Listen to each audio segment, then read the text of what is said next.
18, verse 1. Vayomer Adonai el Aaron ato b'necha beit avicha itach tisu es avon hamikdash v'ato b'necha itach tisu es avon chunaschem. What does this mean? So Hashem said to Aaron, you, your sons, and your father's house with you shall bear the iniquity of the sanctuary. And you and your sons with you shall bear the iniquity of your priesthood. What does this even mean? What does this even mean? Let's see what Rashi says. Hello, Eric. Hello. Good afternoon. Good afternoon. He says, "Vayomer Hashem Aaron." Hashem said to Aaron, "Moshe Amar." He actually spoke to Moshe. Sheyomar Aaron. He said to Moshe, "You tell this to Aaron. The zero al takanat Yisrael shlo yikansu mikdash." He was warning them about the welfare of Israel, that they should not enter into the mikdash. So he's saying, basically, you can't enter into the temple in this state where you're not allowed to. You and your sons and your father's house. So he said to Aaron, you have to say that you and your sons, your father's house, i.e., Rashi says the children of Kahas, who's the father of Amram.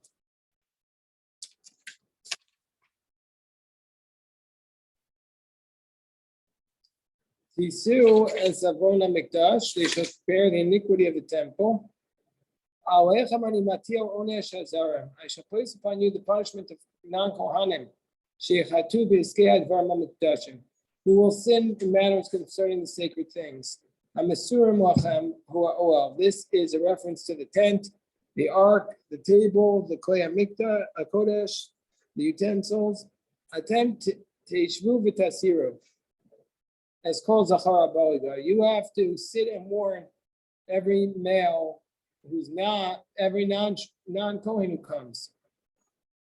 So the Kohanim and the Kohat and the Kahas are responsible for warning the Bnei Yisrael. So right away, by the way, this is so interesting. I never really thought about this before, but Korach was coming at the beginning and saying, we're like Aaron.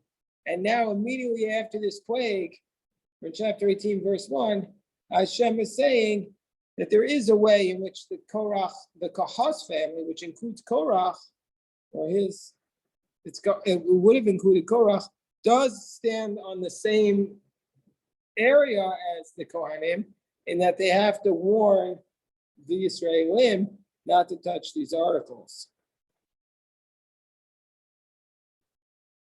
Because the Kahas family carried these sacred articles, they had to warn them. Basically, they have to warn the non-Kohanim not to touch these sacred articles. So it's like a quasi-status, half Kohen, half Levi. Right.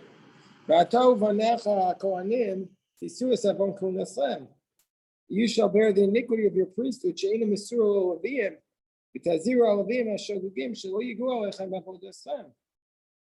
And so you also, that your task is not given over to the Leviim. You have to warn the Levites that they should not touch you, that they can't basically have your service. So Korach's rebellion was partially successful. See that the Kahas family was separated above all else. Sometimes in politics, I guess what we're seeing, Eric, that even the people who get defeated, they sometimes are successful when they're defeated.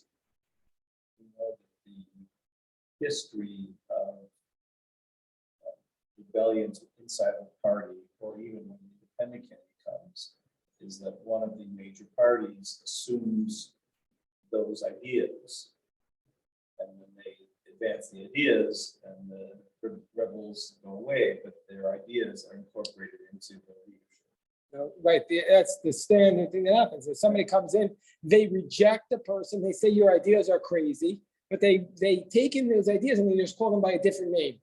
Okay. That's what often happens, right? So here we're seeing like the power is diffused a little, even amongst the Kohanim, because the Kahas family is sharing some priestly duties. There was some validity to their complaints. They didn't do it the right way. They went about it. Or they were trying to do too much, or I mean, they got some, but not all. They had a lot of people with them, right? So it couldn't be that They were their just talking complaints didn't nonsense. resonate with the public, right? But the fact that they have a lot of people doesn't mean that they were right. We know that there could be millions of people who support. Their criticism was shared by many people. Or it could be that they were just charismatic. But I guess you're right. Could be they're charismatic, but some people really like what they hear most of the time. The charismatic person says what they want to hear. The demagogue says what they want to hear. Not to be too political, Okay.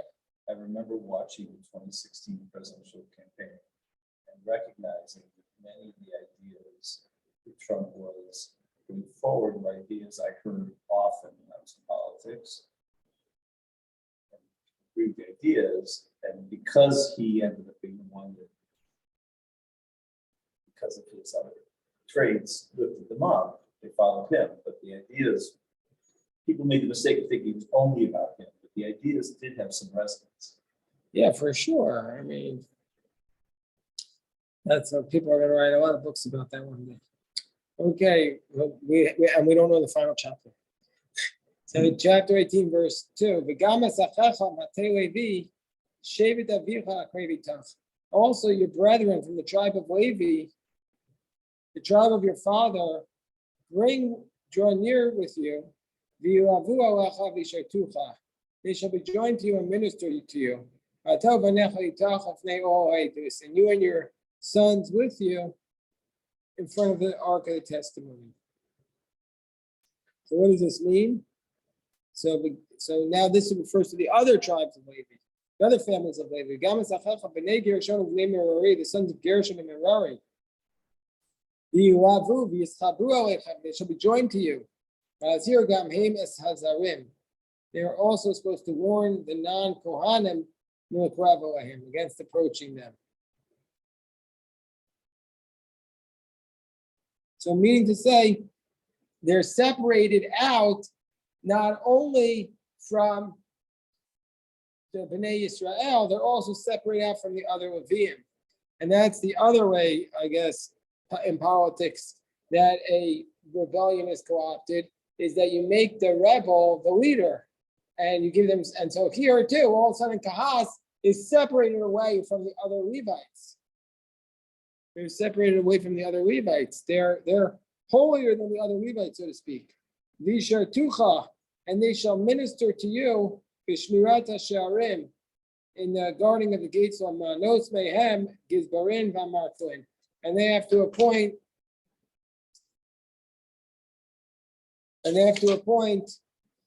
from you clerks, and by appointing among them clerks and managers.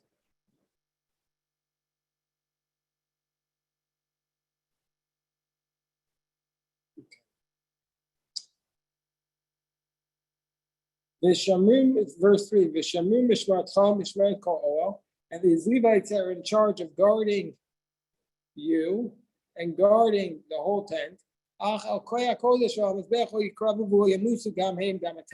But they cannot come to the altar, to the holy utensils, to the altar. They cannot come close so that they not die, you and them.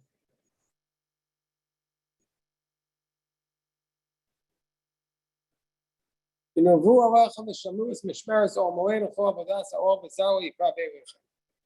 come close to you and they'll guard our tent for all the service, and non-Kohen cannot come close to them.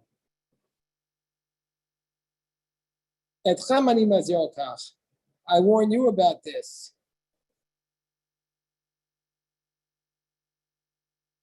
Meaning to say that they can't come and do the task of the Kohanim. Verse 5. And they shall guard the charge of the holy and the charge of the altar. There should no longer be a ketzef, a wrath on the children of Israel. Rashi says like there already was.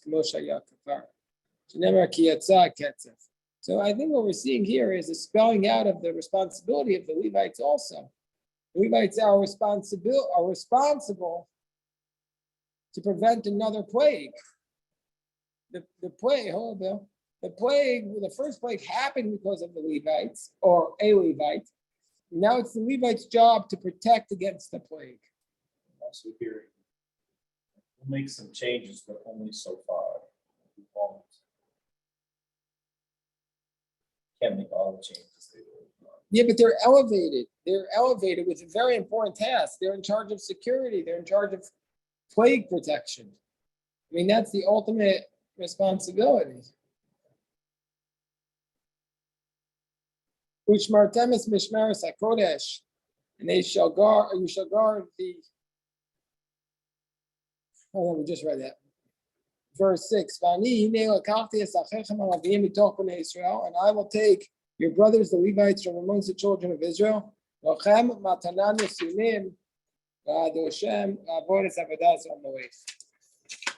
I will take your brothers, the Levites, from amongst the children of Israel for you, a matana nisunim, or given as a gift to God to serve service in the tent.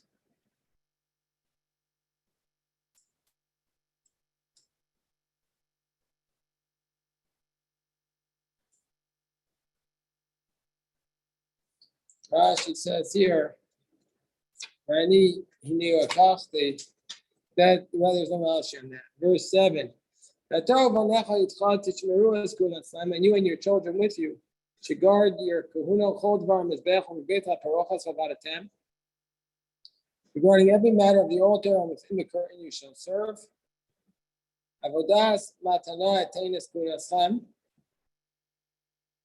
A priesthood of gift I shall give to your kahuna. Bazara karevimas, and the non-Kohen who comes close shall die. Verse 8, by the Beradinai Aaron, and so God says to Aaron, behold, I give to you the guarding of my truma, the kol kad che b'nei Yisrael, v'chanesatim v'mashchal v'nachchokulam. For all the sacrifices of the children of Israel, to you I have given them, v'mashcha, for distinction. That's a very important word with v'nachchokulam. So God says to Aaron, now here we go back to Eric's point. Yeah, the Levites have some concessions. Their position is spelled out, and they are in charge of safeguarding against the plague. But let's be clear, the Kohanim are the elite, and there is a difference, and no amount of politicking can change that. There's a big difference. Good evening, Reb David.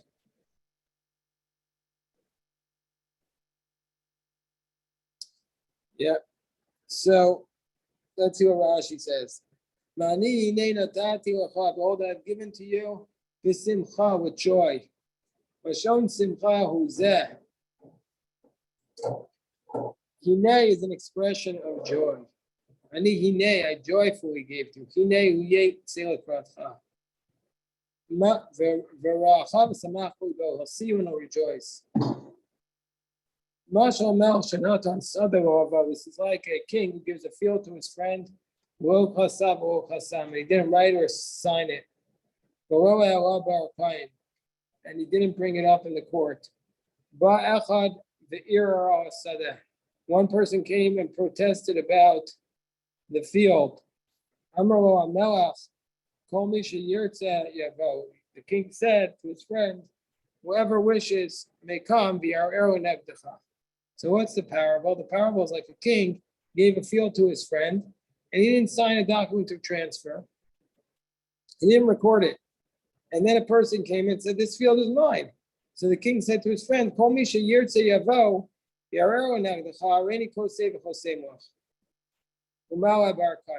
if somebody will come forward and make a protest, then I'll write and sign it, and I'll bring it up in the court. Afkan. So here also, if Korach, the Keneged Aaron al Kahuna, because Korach came and challenged and challenged Aaron about the kahuna. The Torah comes and gives 24 gifts of the priesthood. The bris melcholah, and with an eternal covenant of soul. So Rashi is saying this is why this passage is here, and this makes perfect sense to me because Korach attacked them. What are the 24 gifts of the kahuna? They're enumerated in the Talmud, but we know some of them. Truma, Trumas Meiser, Chawa, Bikurim, Zroa, the Chayim, the Zroa, the Chayim, the Keva. That's only 7. The Meiser, the Bechor, yeah. the pay is given to everybody. That's the poor. Right. Hekdesh. Hektish is given to the temple. Yeah, Hektish, but a field No. is given directly to the Kohen, right?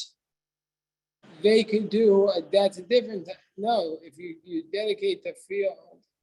Let's look it up. What are the 24 gifts of that the Kohanim get? Let's see that. What, did you have the list there, Rabbi Yossi?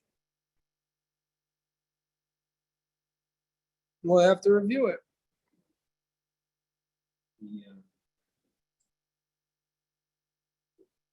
Rashi's comment about Humay's expression of joy, Simcha, I think he's trying to say to the Kwani, is that just come under attack, that they should feel confident that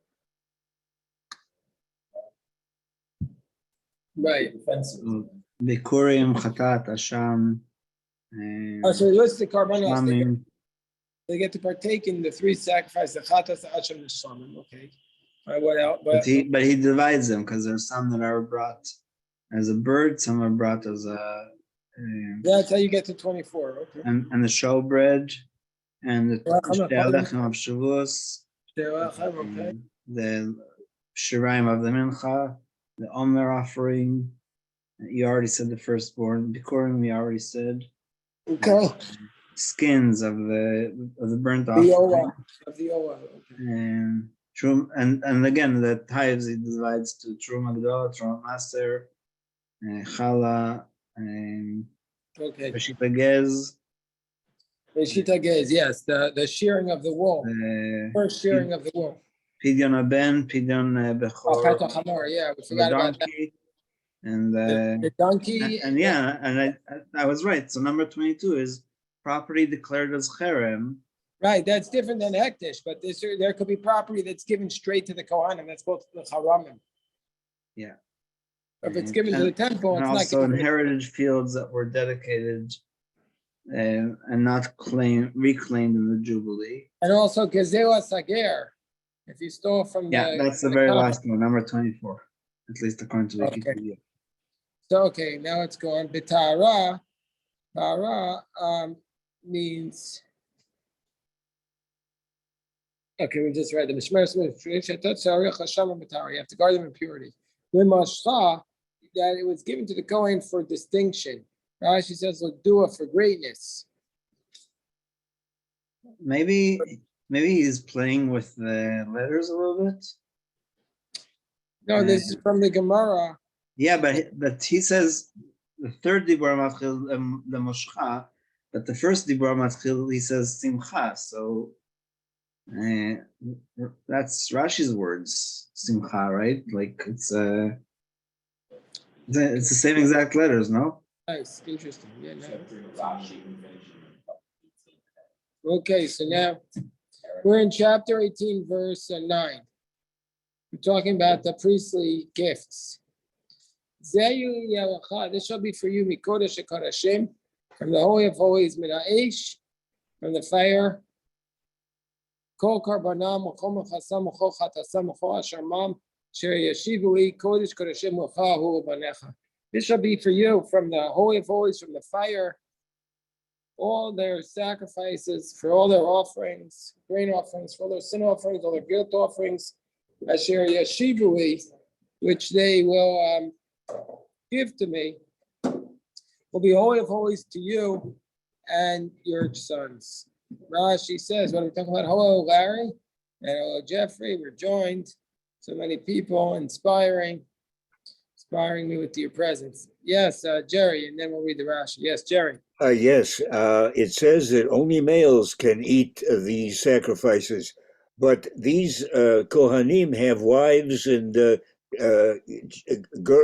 female children. They're not allowed to eat this meat? There are certain meats. First of all, that's the next verse we didn't get up to yet.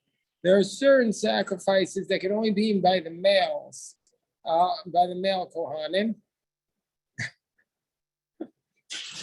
Okay, we'll get to it. All No, right. that's there's two levels of sacrifices. There what's called. No, I was just chuckling. Nothing to do with your question. But my children walked in and they're a little tired because they left our house at 1 a.m. and we drove to New York to pray at the sunrise service, and then we came back the same day. So they look a little tired now. So I was chuckling at that. We're not making fun. We're just laughing. But it's a good tired. It's a good tired. It's a good tired because it's a tired that brings you to inspiration. It's like when you work real hard on a project, then you feel exhausted, but also inspired at the exact same time. So, excuse me. So, Jerry, there's two types of sacrifices. This is just a general law that everybody should remember. There's kachi kachim and kachi kalim. There's the certain sacrifices which are called the holiest of the holy sacrifices. This refers to the olah, which nobody can eat, but the chatos, the sin offering, and the asham and the guilt offerings. So those, some of it are burnt and some of it are eaten by only the male kohanim. Also the mincha, only the male kohanim get to eat that. But then there's kachik kalim, that is a regular sacrifice like a shlamim, like a peace offering.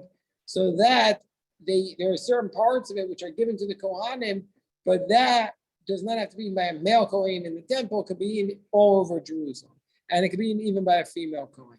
So that's the presumably those are much more common because most people don't like to admit their sins. So says the Rashi Mina'esh from the fire. After the fire offerings are set smoking, kol karbanam kigon zivchei shalmei tzibor, like the sacrifices, the communal shlamim, minchasam, chatasam, hashamam, kimashman. Their meal offerings, their sin offerings, their guilt offerings, those are eaten only by the male kohanim. Asher yashivui, and this is zegeza ager. This is the theft from a convert. That's the 24th one. That if somebody says I stole from a convert and they swear falsely that they didn't steal, and then the victim dies and he can't return it, so then that money goes to a kohen, whichever kohen they want. The Kodesh HaKodeshim Tochenu, the Holy of Holies, you shall eat it. Kol Zachar Yochal Oto, every male he shall eat it. Kodesh Yelach, it shall be holy. It shall be holy to you. What does this mean? She says, the Kodesh Kodeshim Tochenu, we made our Kachim Kachim. This is what Jerry was saying. The holiest of holy sacrifices, they can only be eaten in the temple by the male Kohanim. Sometimes in the Torah, Kodesh Kodeshim means the Holy of Holies, but here it's not referring to that. It can't mean that because that's only the Kohen Gadol on Yom Kippur. So really, it's saying the Kodesh Kodeshim Tochanu means that these most holy sacrifices can be eaten only by the male Kohen in the courtyard of the temple. Okay, so now we're up to the next pasuk. Right here, we're basically laying out the rights of the Kohen in contrast to Korach's complaint. V'zelcha trumas matanam, and this shall be yours. What is set aside as a gift to hold to Nufos Bnei Israel, for all the wavings of the children of Israel. And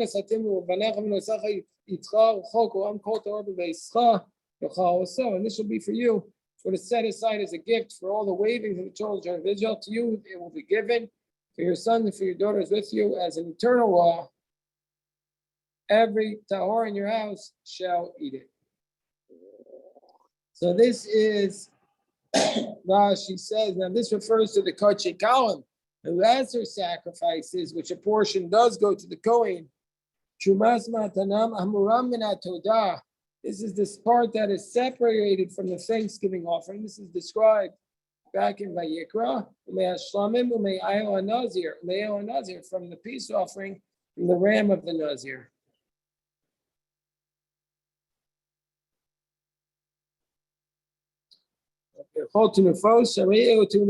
These shlamim, you're required to wave the parts. You're required to wave certain parts of the animal.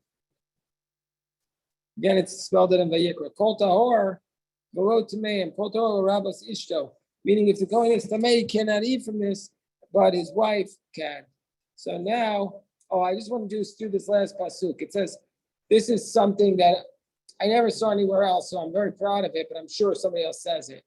But I thought of this. It says, Kol chelav yitzar v'chol chelav tirosh v'dagan, right? Reshitam asher yitnu Hashem chanetatin.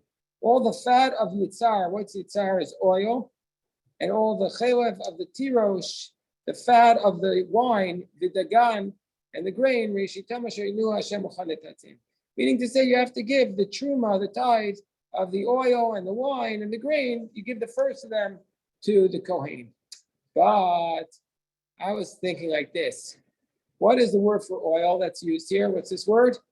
Yitzhar. Yitzhar. So Yitzhar, right, Korach ben Yitzhar. Korach, the son of Yitzhar.